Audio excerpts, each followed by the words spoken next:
Okay, so you are discovering the Leonilson exhibition that has been a true labor of love for many years. It has been actually for Serralves a collaboration with a group of European museums, the KW Kunstwerk in Berlin, the Moderna Museet in Stockholm, and the Malmö Kunsthalle also, of course, in Sweden.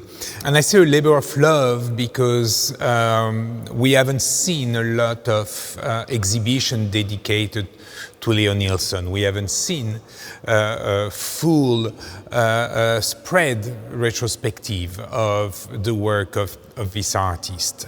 The work that you will see here are coming from all over the world. Some belong to some of the most important public collection and private collection. You will see that one of the characteristics of the work is how subtle, how vulnerable, how humble the work is. And it's one of the reasons it was so difficult and also so important to do this exhibition and to bring these works together. They're very fragile, they do not travel a lot, so we feel extremely privileged to be able to show this work here in Portugal.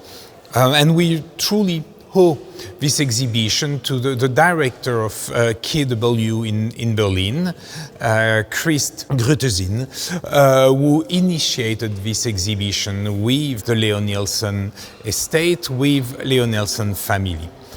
It's very important that we can show this work, first because Serralves has a long relationship with the Brazilian art scene. Many artists from Brazil are in the collection.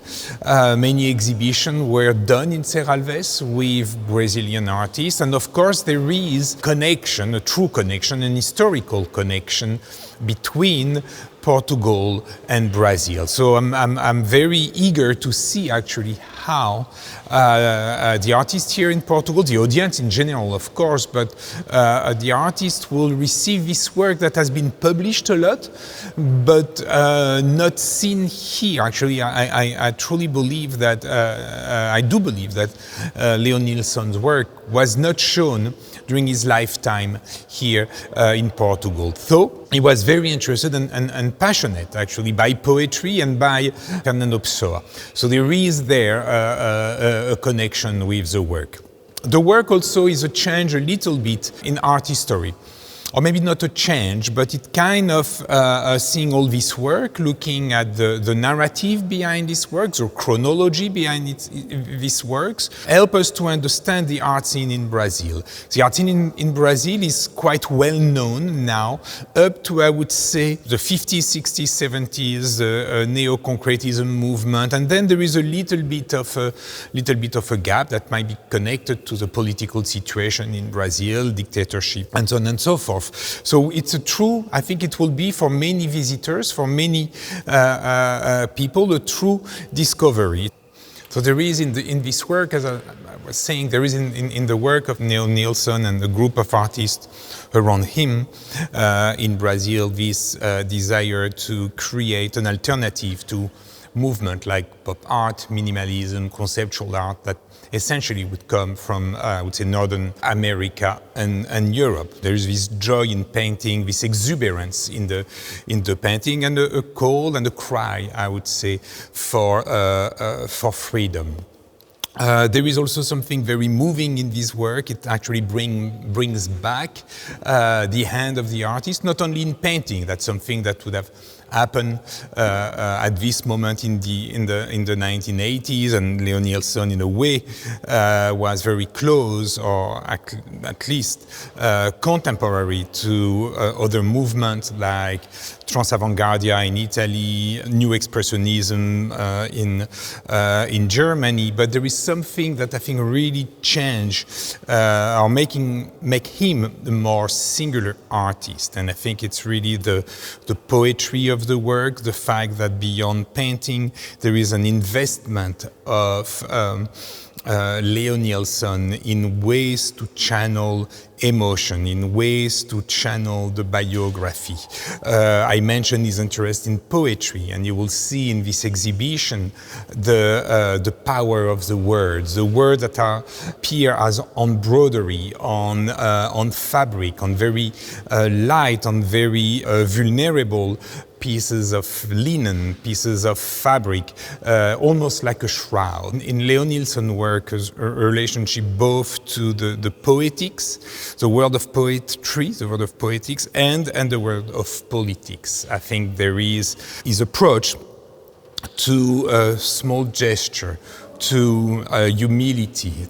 There is a desire to formalize what is humble, what is vulnerable. And it's not only an aesthetic question. I think it's also something that can find its sources in the history of avant-garde in Brazil, with artists such as Elio Tisica or Lydia Clark. This idea that by using a form which has an aesthetic humility, you also address the most vulnerable among us. And that's something that was very present in Brazil and in Brazilian avant-garde, the idea that you have this balance between the culture from the street and the carnival in Brazil and high art, and the art for museum, I would say more authoritative. And actually, when you look at the work, there is this absolute fascination that he has for objects that are very seductive,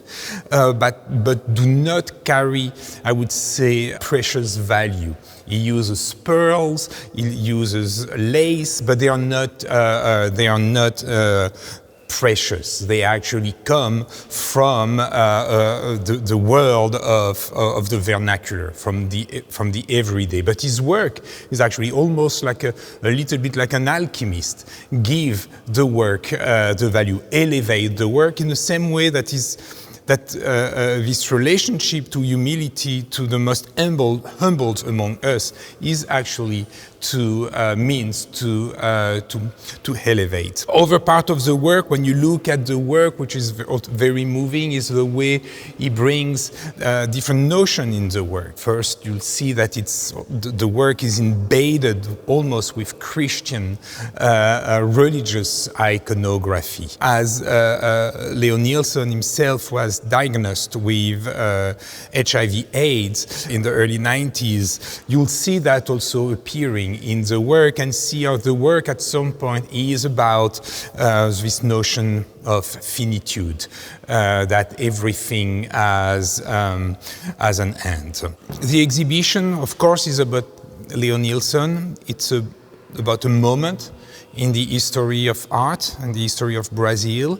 It's also a work that brings together many personalities, many friendships. You can see in the work how the art scene, how the people around Leonilson were a group, community, sharing similar concerns. There's also another dimension that for me is interesting, as Leonilson is actually sharing the floor of the museum with another exhibition, with Mark Bradford exhibition.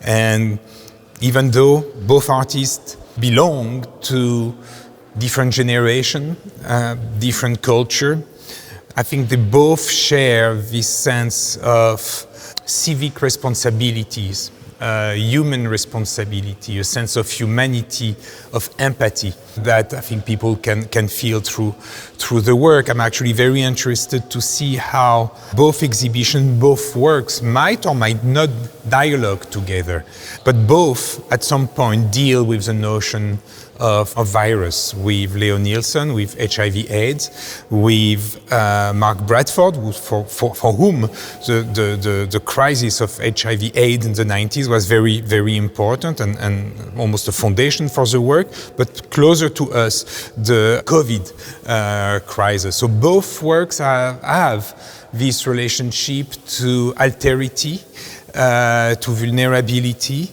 and bring to a room and bring to the forefront the importance of the artist as and it might sound naive, but as human beings.